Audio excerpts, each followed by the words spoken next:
Un soir,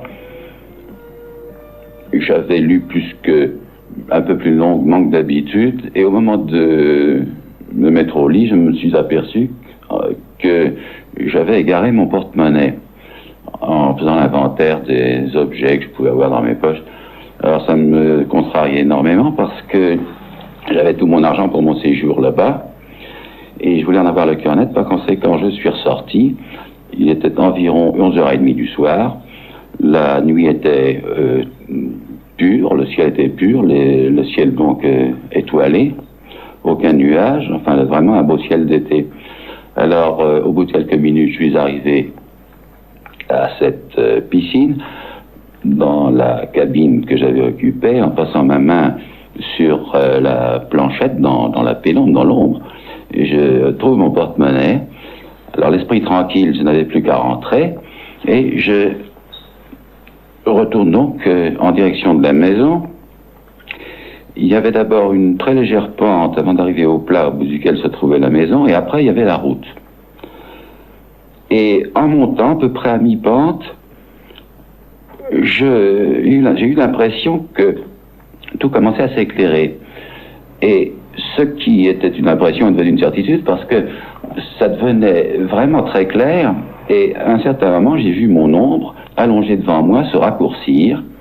Alors là, j'ai commencé à éprouver un certain malaise, pas une crainte, mais enfin j'étais quand même en me disant, mais derrière il n'y a rien, je connais bien l'endroit, on allait faire du cheval dans cette forêt, je savais fort bien qu'il n'y avait aucune route, et comme vraiment tout devenait de plus en plus clair, je me suis retourné pour voir d'où venait la source de lumière. Et alors je me suis arrêté, et en me retournant, mon œil a été accroché alors par la source qui éclairait toute la campagne environnante, et à ce moment-là j'ai vu un disque, c'était parfaitement circulaire, d'un blanc brillant, mais vraiment un blanc éclatant, mais qu'on pouvait quand même soutenir du regard.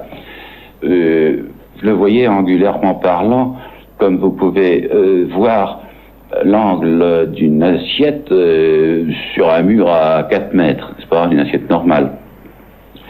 Alors, je me souviens, étant seul, je parlais quand même à voix haute pour moi-même, en disant, mais qu'est-ce que c'est que ça, mais qu'est-ce que c'est, enfin, qu'est-ce que c'est. Et alors, le phénomène, je dois d'abord vous dire que quand j'ai accroché cette chose du regard, elle était encore en mouvement. Et au bout de 2 ou 3 secondes, dès l'instant que je l'ai aperçue, elle s'est arrêtée, à peu près la verticale du point où je me trouvais. Au bout de... Vous savez, c'est difficile d'estimer. Le phénomène entier a duré plusieurs minutes, mais enfin, pour chronologiquement, voici ce qui s'est passé.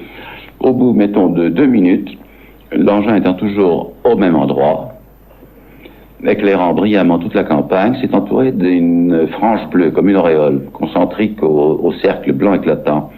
Puis au bout d'1 minute environ, le bleu lui-même s'est estompé, le disque est resté blanc éclatant tel qu'il était au départ, je veux dire au départ, dès l'instant que je l'avais vu.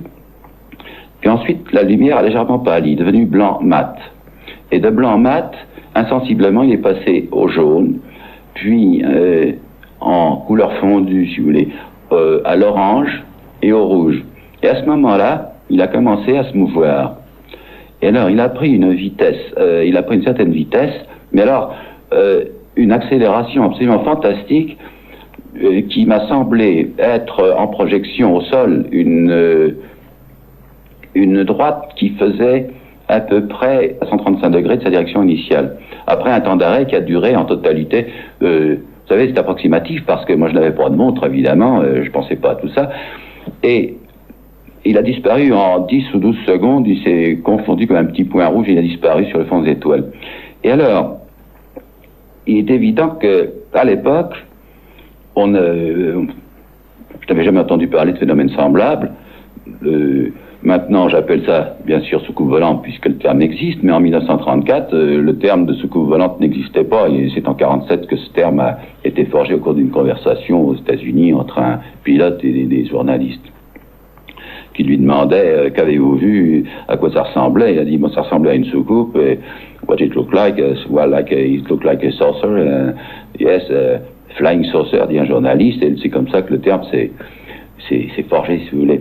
Mais alors 13 ans avant, donc c'était en 34, moi j'avais jamais entendu parler de ça. Alors quand je suis rentré finalement, en disant mais qu'est-ce que je viens de voir là, j'ai réveillé un compagnon anglais, et le pauvre garçon disait mais qu'est-ce que tu veux, qu'est-ce que tu as à me raconter, c'est idiot, ça ne tient pas debout, laisse-moi dormir.